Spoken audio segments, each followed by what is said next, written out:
So Johnson's radar is just not on cue at this time. So well put together U.S. All-Stars team this year. And Ivor, when you look at the bench strength here, Timothy Surge Bali cannot make the side today. He's on the bench. So that alone will tell you the bench strength here of the U.S. All-Star, a powerfully put together team. And with the Bravo boys certainly headlining the lineup.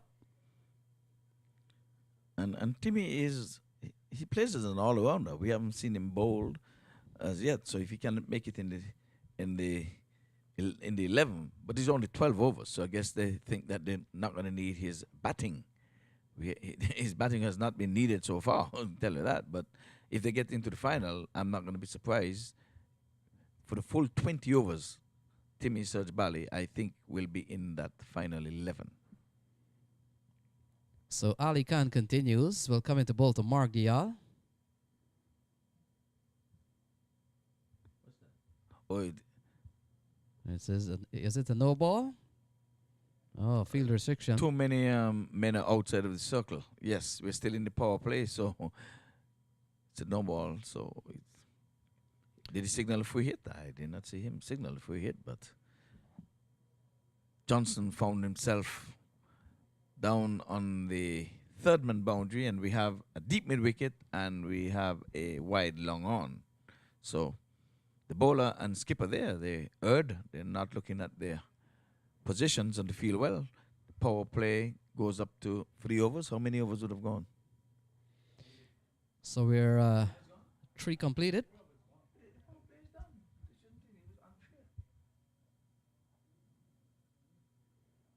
So the free hit ball driven up to cover.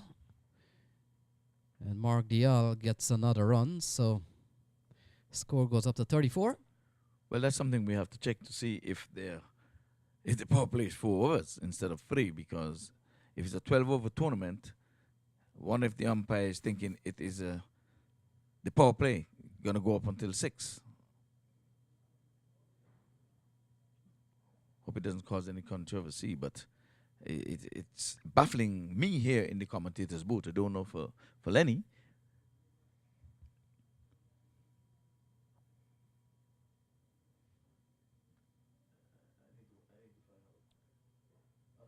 So Mark Dial on 10. Oh, opening the face of the bat, and this will run away for 4. So that's a good looking shot off the bat of Mark Dial. It's 39 on the board. Yes, they're putting the wheels on here, and it's a 12-over encounter. That's what we were told, and we're going to try to find out the number of overs in which constitute the power play. So both batsmen on 14. 38 on the board.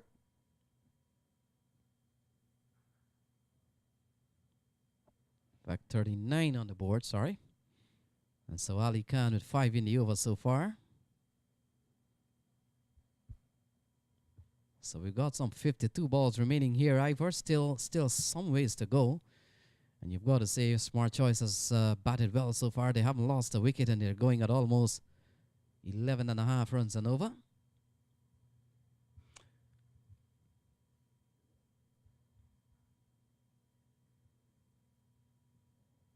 Oh, run out. Oh, he's gone. So Omar goes, going for a cheeky single that perhaps was never there. And now they're batting at 39 for 1. I don't know. The bowler was in the best position to field that ball. He had his momentum bowling. He was already down the track coming. He would have been in front of the non-striker all the time. I don't know who would have called for that single. If it's the batter, I think that he should have been sent back, because that was a non-existent run. The ball was right in front of the bowler who was steaming in. I can see if it was a spin bowler and he's bowling and just staying at the stump and the ball just rolls in front of him, and the wicketkeeper standing back, they could have sneaked a single in. But with the momentum of the bowler running in, coming in, the ball just in front of him, he just kept running down, took the ball up and just hit it and lobbed it into the stump. He was way ahead of the non-striker. That's poor cricket, poor running there. unless they wanted to gift the wicket to get maybe another hard hitting batsman in. I'm not too sure, but we'll see if he made a sacrifice.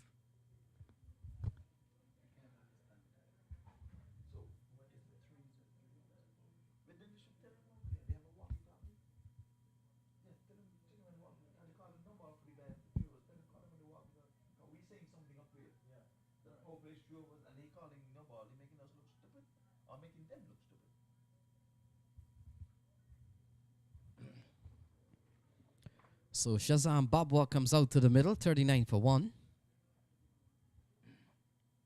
And smart choice will be very livid there. That perhaps Ivor Henry, from the look of things, never was a run there. With a fast bowler already bowled the ball, you know he's with momentum to come towards the batsman. He was already moving. Exactly. He was out the blocks long before the non-striker.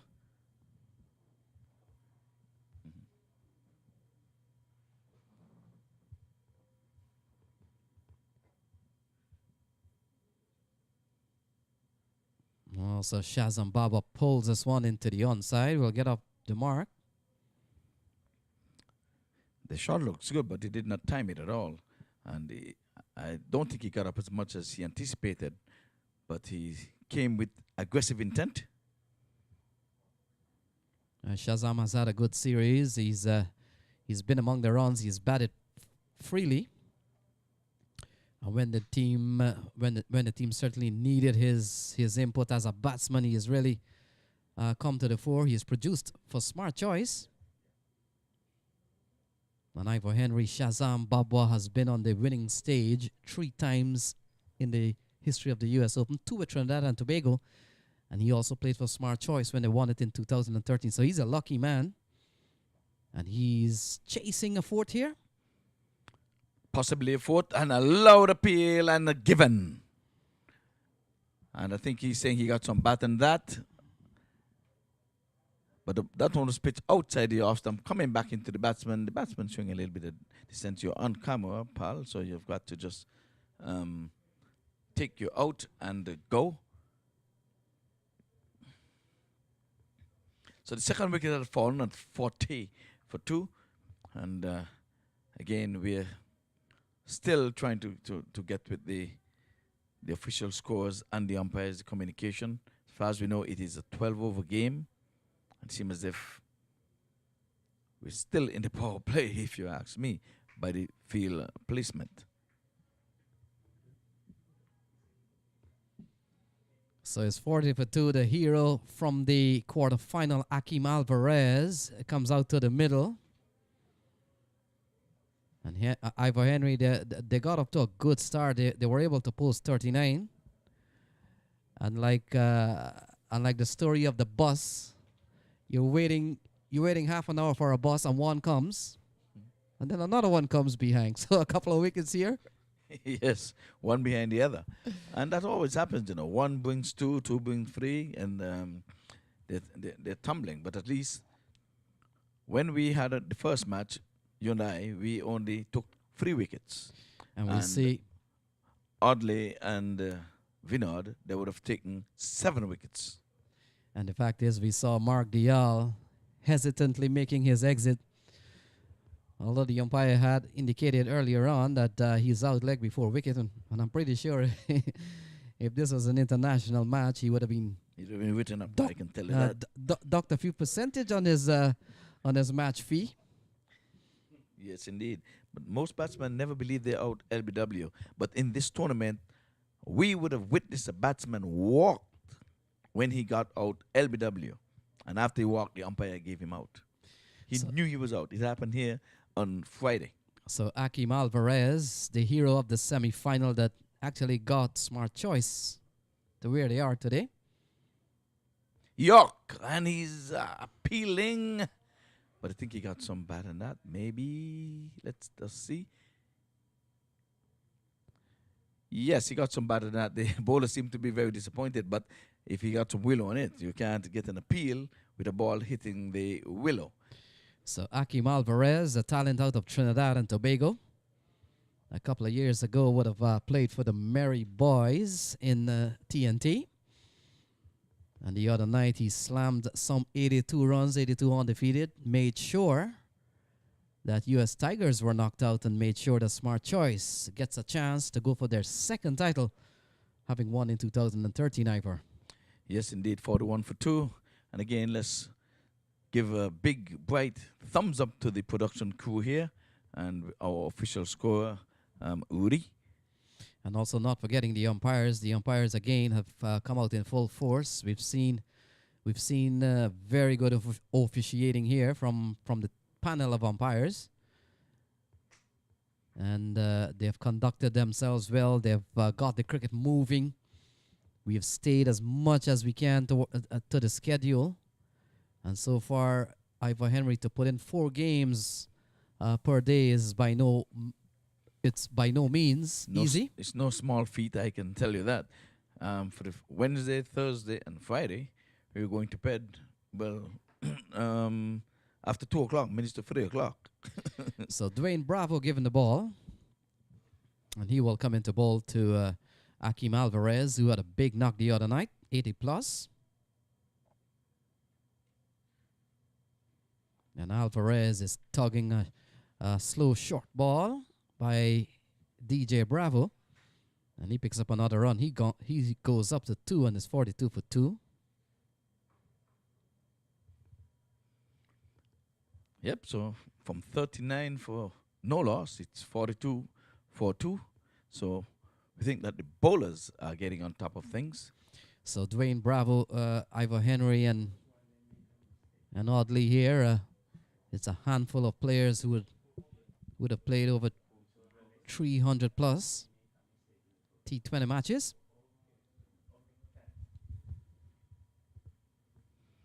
So we stand corrected in box here. It's a 12-over tournament. It's a 12-over match, excuse me. And the power play is 4. So the umpire would have been quite right to say that more than 2 men were outside of the 30-yard circle. Hence, he awarded a no ball and a run to the batting team. So Babo on strike. He's on 1. Some 46 balls still to be bowled here.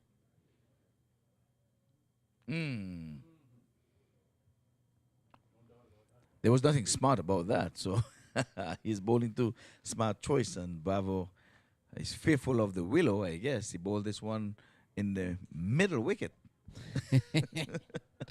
And I did not say in the middle of the wicket, eh? There's a strip here where you can get 4 wickets, and we're playing at the far end, and Bravo would have bowled that one in the middle wicket if the stumps were aligned in the middle wicket. So Bravo, one of a handful of players, Ivor Henry, who would have played over 300 T20 matches. And the surprising thing, there are quite a few West Indian in the list. Chris Gale leads the charge with 309 T20 matches, followed by Kyron Pollard. In fact, Kyron Pollard leads the charge at 387 T20 matches. DJ Bravo with 357. Dr. Smith with 306. So very experienced T20 player. So another wide send on here by Dwayne Bravo. This time this wide is down the leg side. He would have bowled 2 outside the off stump. As a matter of fact, one was off the turf. Second one was on the wicket, but not within the guideline. And this one just barely missing the leg stump. But again, we said if it goes down the leg side behind the batsman, it's going to be called a wide. Although the rules say the ball should be pitched on the leg side going away.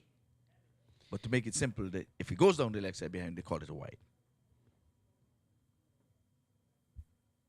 Oh, Shazam Babwa has gone all the way. He takes Dwayne Bravo out towards the mid-wicket area. He's gone for 6, 51 for 2. Well, the 50 comes up, and a partnership is being built here. And it has gone to 11. So a timely 6, I dare add.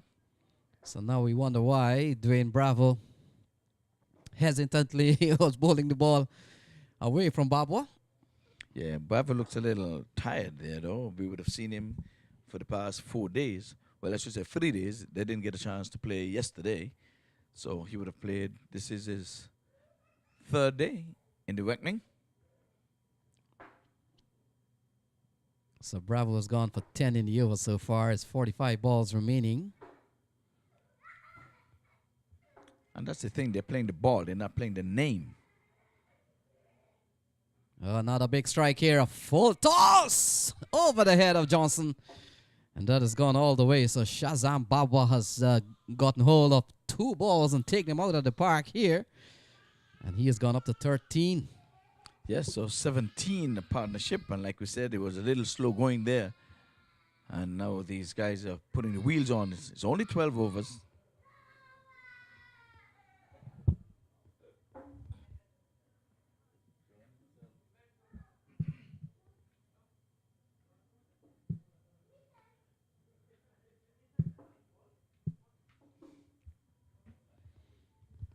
So Bravo makes a good comeback here with a dot ball, and we've got some 43 balls to be bowled here. Smart choice.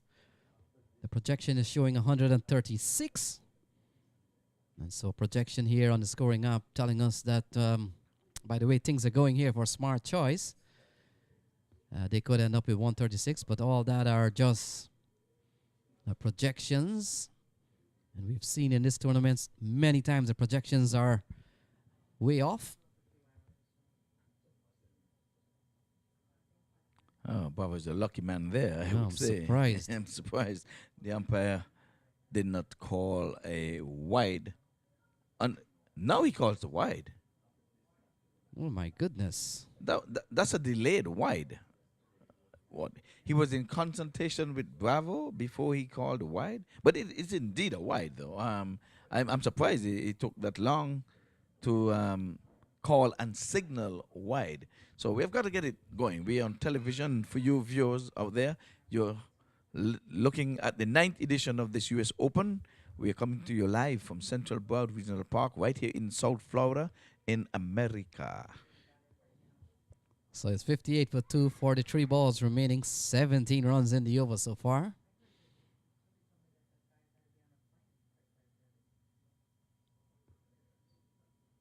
And so 18 run over here from Dwayne Bravo comes to an end. It's 59 for 2 with Babwa on 14 and Alvarez on 2. Yes, well, the sun is out in all its glories. I can say welcome back to South Florida now that the sun is out. So for the beach lovers, we hope that you would omit the beach today and grace us with your presence here at Central Broward Regional Park, because cricket, lovely cricket, is on here, and we are inviting you to grace us with your presence. But if you're not in our vicinity, we urge you to look at the live streaming that's coming your way. 59 for 2. This is the second of 2 semifinals.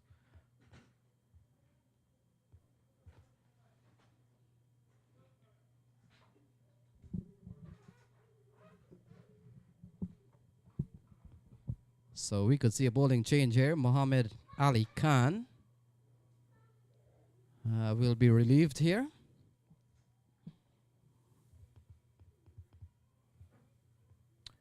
So Bravo went for plenty. Some 17, you said, from that over? 18 from the over. So Johnson has been relieved. He was the most expensive coming from this end. Johnson would have bowled 1 for 12. 1 for 12, and we thought that was expensive. But Bravo came after him, relieved him, and he has gone 1 for 18. So new bowler here. Wonder if it's Rajesh Sharma. We'll pick him up.